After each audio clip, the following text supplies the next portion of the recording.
so we'll be looking at organic growth. We will also be looking at our operational transformation, as we touched on, so making sure that as we do grow, that our EBITDA margins keep pace with that. And then we will also be looking to augment that with M&A opportunities. Hello, you're watching Proactive. I'm joined by Jonathan Thomas, the Chief Executive of Optima Health.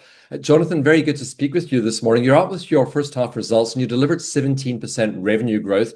What are the key drivers behind that performance and how sustainable is that momentum into the full year? Yes, thank you very much, Stephen. Yeah, very good morning to you. So, yes, we're really pleased. So, in the half, we delivered 17% growth numbers on our revenues, which was as expected. And yeah, there's a couple of things underpinning that. So, one is our 2 M&A deals that we completed in the half, and one just at the end of the previous half. But also some good organic growth. So yes, M&A opportunities that we've delivered is starting to contribute to that, but also organic growth. And from a sustainability perspective, we see more of that and coming along. Our market backdrop is really good. There's great demand for our services. We're winning new business, and we anticipate to continue to grow. As you mentioned, you completed 2 acquisitions, so Cognate Health in Ireland and also Care First. How are these integrations progressing, and when should investors expect to see the full financial and operational benefits?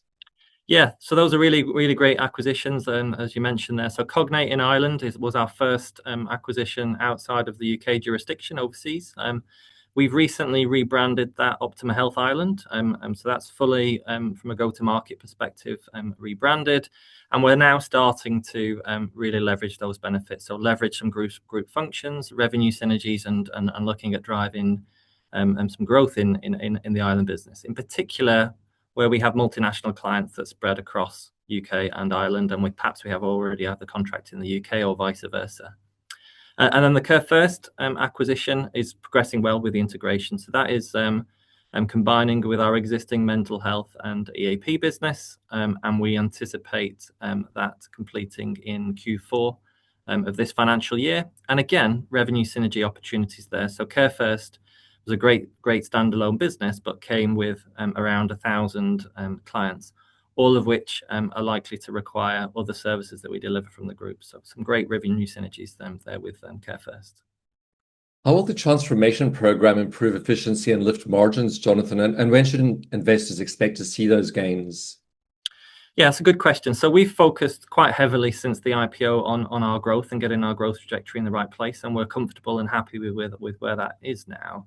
But alongside of that, we want to make sure that we're delivering on the bottom line as well, and we're improving margins as we go. So yeah, alongside those growth initiatives, we've kicked off transformation activity in our business, and that is focusing on further improving and differentiating our services, which we anticipate will drive and accelerate growth as well, as we've talked about, but also improving margins. So that will be across our clinical enhancements and improving what we do from a clinical perspective. Our operational efficiency, so looking at how we automate things, improve processes, and improve how it feels to work with Optima from our customers' perspective. And then we will also be looking at ensuring our overhead and central functions that support all of that activity are right sized and in the right place for us to scale effectively as we continue to grow. You're mobilising a £210 million armed forces contract, and you have £8.3 million of new business signed or at preferred bidder stage. How do these wins shape your revenue trajectory over the next 18 to 24 months? Yeah, so the really nice thing is that we've won those. So I guess our growth trajectory over the next 12 to 18 months is as secure as it can be in that growth trajectory perspective. If I look at the 8.3 million of won contracts, initially, typically our conversion to revenue time is around 3 months in terms of from transitioning contracts of those sorts. So some of that will be coming in quarter 4 and supporting our quarter 4 numbers of FY26. The vast majority of that will be coming in and supporting our FY27 numbers. As you know, the UK Armed Forces deal is a slightly different deal and a much larger. That will be coming in calendar year 27, FY28 is when we can expect to see a step up in revenues from that contract.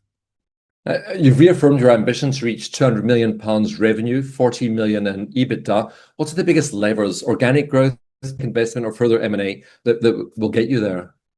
Yeah, a little bit of all of that, Stephen. So our strategy to achieve that is we've got good line of sight of that, and it's not a complicated strategy. So we'll be focusing on, first and foremost, further organic growth, looking at doing more of what we do, expanding wallet share with customers, and potentially expanding our treatment and adjacent services. So we'll be looking at organic growth.